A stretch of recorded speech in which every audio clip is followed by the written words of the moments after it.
Hello everyone, welcome back to my channel. कैसे आप सभी लोग? आई होप आप सभी लोग बहुत अच्छे होंगे, सेफ भी होंगे और हेल्दी भी होंगे। काफ़ी दिनों बाद मैं भी ये वीडियो बना रही हूँ और बहुत लंबा समय हो गया, लगभग 20-25 दिन हो गए हैं और मैंने कोई भी वीडियो अपलोड नहीं करा था। तो आज मुझे लगा कि वीडियो मुझे क्रिएट करना चाहिए, क्योंकि यूट्यूब की दुनिया में ना अगर आप वीडियो अपलोड करना बंद कर देते हैं ना तो एल्गोरिदम हमें भूल जाता है। लेकिन एल्गोरिदम के साथ साथ बहुत सारे लोग जो मेरे साथ जुड़े हैं, कहीं वो मुझे ना भूल जाएं, इसलिए मुझे लगा कि ये राइट टाइम है और वीडियो क्रिएट करना चाहिए। छोटी मोटी शॉर्ट वीडियोस मैं बनाती आई हूँ, लेकिन लॉन्ग वीडियो में बहुत टाइम बाद बना रही हूँ। बहुत सारी चीज़ें हुई हैं, बहुत सारी तकलीफ़ें, बहुत सारी चीज़ें जो मैं बताऊंगी तो शायद लोगों को बहुत छोटी लगेंगी, लेकिन मेरे लिए बहुत बड़ी चीज़ें हैं। सो गाइज़, आज का ये जो वीडियो है वो बहुत ज़्यादा इन्फॉर्मेटिव वीडियो है, बहुत ज़रूरी वीडियो है जो मैं क्रिएट कर रही हूँ। पिछले काफ़ी समय से मैं सोच रही थी कि मैं वीडियो क्रिएट करूँ, पर मैं हिम्मत नहीं जुटा पा रही थी। आज मुझे लगा कि नहीं, आज मुझे हिम्मत जुटा ही लेनी चाहिए, तो इसलिए मैं वीडियो क्रिएट करने बैठ गई हूँ। होपफुली आप सभी लोग मेरे वीडियोस को बहुत ज़्यादा पसंद करते हैं और बहुत ज़्यादा ही आप लोग मेरी वीडियो शेयर भी करते हैं। मुझे बहुत ज़्यादा खुशी है कि आपने पिछले 3 हफ्तों का जो समय था जिसमें मैं वीडियोस अपलोड नहीं कर पाई हूँ, उस समय भी आप सभी लोगों ने मुझे बहुत सारा प्यार शो किया है, बिना ये जाने कि मेरे साथ क्या समस्या चल रही है, क्या नहीं चल रहा। तो भाई लगभग रात के 2:30 बजे की बात है और दिन था 11 जून का, और रात 2:30 बजे मेरे पास फ़ोन आता है। ठीक है, एक दिन पहले मेरा बर्थडे था और हम लेट नाइट सोए थे और हम बाहर जाने वाले थे, आउट ऑफ सिटी। बट जब वो फ़ोन आया ना तो शायद मैंने उम्मीद भी नहीं करी थी कि मुझे कुछ ऐसा सुनने को मिलेगा। रात जब 2:30 बजे कॉल आया, हम सीधे घर की तरफ भागे और जब वो मैंने मंज़र देखा ना, मैं बता नहीं पा रही हूँ कि मुझे सच में बहुत बुरा फील हुआ। मैं यहाँ पे तो मेरे पैरों तले ज़मीन खिसक गई, मानो मुझे ऐसी चीज़ सुनने को मिल गई हो जिसकी मैंने कभी उम्मीद नहीं करी थी। मेरी मदर इन लॉ एक्सपायर हो चुकी थी। काइंड ऑफ साइलेंट अटैक उन्हें आया और बिल्कुल फिट फाइन थी, कोई दिक्कत नहीं थी उन्हें, और मुझे यकीन नहीं हुआ कि ऐसा कुछ हुआ है। और आज भी मुझे ऐसा लगता है कि वो हमारे साथ ही है। ईश्वर उनकी आत्मा को शांति दे, और वो जहाँ भी हैं बहुत अच्छी जगह है, हम बहुत बुरी जगह बैठे हैं। ईश्वर उनकी आत्मा को शांति दे, और भगवान कभी किसी को ये दिल ना दिखाए कि एक बच्चे के आगे उनकी माँ का जाना बहुत बड़ी चीज़ होती। मैं तो चलो बहू हूँ, मेरे हस्बैंड को इतना धक्का लगा, इतना दुख हुआ कि कुछ चीज़ें हम बयान नहीं कर सकते, हम बता नहीं सकते। फिर भी मैं चिल मूड में रहती हूँ, थोड़ा सा मैं बच्चों को भी उस जोन से बाहर निकाल रही हूँ, हस्बैंड को भी निकाल रही हूँ। मैं सोचती हूँ कि नहीं, थोड़ा सा हंसी मजाक करेंगे, चीज़ें बदलेंगी, और काफ़ी हद तक थोड़ा बहुत हील हो गया। लेकिन उस इंसान की जगह जो थी ना, वो कोई नहीं ले सकता, कभी नहीं ले सकता।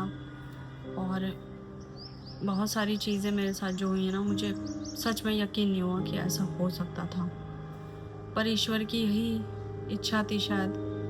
ईश्वर ने आशीर्वाद दिया। एकादशी के दिन मेरी मदर इन लॉ एक्सपायर हुई हैं। देखो, ये बात सच है कि ऐसे माहौल में वीडियोस नहीं क्रिएट हो पाती, और वीडियो बनाना खासकर बहू का ऐसे समय पे बहुत गलत मैसेज जाता है समाज को। और हम समाज से ही जुड़े हुए हैं, और ये जो दुनिया है ना वो गोल है, कहीं ना कहीं से कैसे ना कैसे बातें सामने आ ही जाती हैं। मेरी मदर इन लॉ के 13वीं के समय पे मैंने सोचा था कि मैं थोड़ी बहुत वीडियोस बना लूँगी, लेकिन फिर वही समाज का मैसेज आ जाता है। समाज के कुछ ठेकेदारों का चेहरा शैडो की तरह दिखता है, और पता लगता है कि अगर हमने एक बार भी कैमरा उठाया तो पब्लिक को लगेगा कि यहाँ इसकी मदर इन लॉ के साथ ये बात हो गई और ये कंटेंट ढूंढ रही है।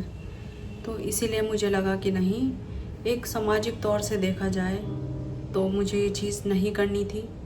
ये सारी चीज़ें बहुत बड़ा मेंटल प्रेशर, इमोशनल प्रेशर मैं खुल के रो भी नहीं सकती किसी के सामने, क्योंकि उनके साथ होना, मैं यहाँ रहती ज़रूर थी लेकिन उन्होंने मुझे बहुत ज़्यादा चीज़ों का सपोर्ट भी कर रखा था।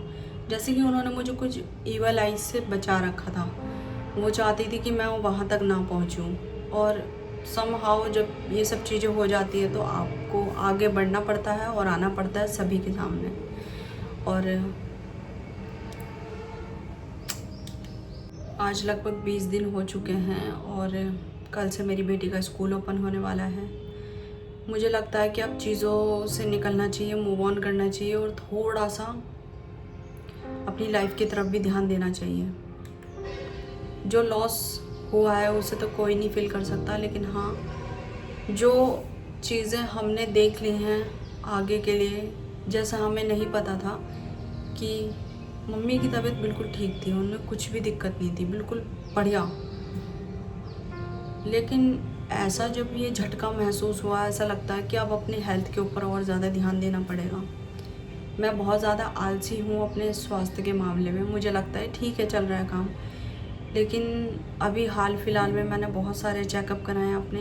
इतनी सारी चीज़ें निकली हैं ना कि मुझे ऐसा लग रहा है कि मुझ में सच में इतनी कमियां हैं, इतनी मेडिकली इतनी सारी इश्यूज़ निकल रहे हैं। मुझे यकीन भी नहीं हुआ कि ये सब मेरे साथ हो रहा है। लगता है, ऐसा लगता है कुछ खो रहा है, कुछ शायद मेरे अंदर का जो स्पार्क था, जिसके लिए मतलब मैं एकदम ऐसे उठती थी और सुबह उठ के सारे काम करके फटाफट मैं वीडियो बनाने बैठ जाती थी। यही मोस्ट इम्पॉर्टेंट इन्फॉर्मेशन देनी थी आपको। मैंने ना बहुत ज़्यादा पापड़ बेले हैं अपने बच्चों को पालने के लिए, अपनी लाइफ को, अपने बच्चों की लाइफ स्टाइल को डिफरेंट बनाने के लिए बहुत पापड़ बेले हैं। इवन मैंने गालियाँ भी खाई हैं, मार तक खाई है, लेकिन मुझे लगा नहीं, अगर मेरे थोड़े से बर्दाश्त की वजह से मेरे बच्चों को अच्छी लाइफ मिल सकती है तो मैं क्यों ना दूँ। और मुझे ये बात भी बहुत अच्छे से पता है कि मेरे हस्बैंड बहुत अच्छे हैं। थोड़ा बहुत नाराज़ होते हैं, गुस्सा होते हैं, शायद मैं उनके हिसाब का काम नहीं कर पाती, या शायद हमारा एज गैप जो है जिसकी वजह से हम कोऑर्डिनेट नहीं कर पाते। मेरे और मेरे हस्बैंड के बीच में 7 इयर्स का गैप है। उसके बाद वो मैच्योरिटी लेवल उनकी ज़्यादा है, मेरी शायद थोड़ी कम है, लेकिन हाँ, फिर भी मैं बहुत सारी चीज़ों को मैच्योरली हैंडल कर लेती हूँ।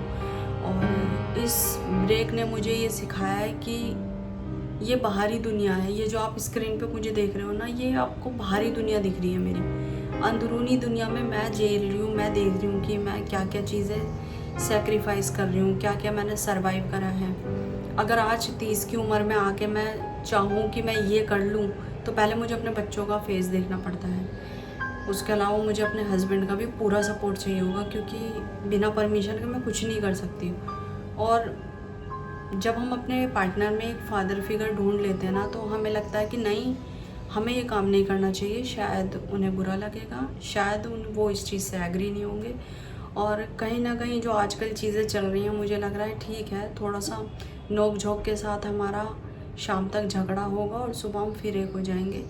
यही प्यार है, यही परिवार है।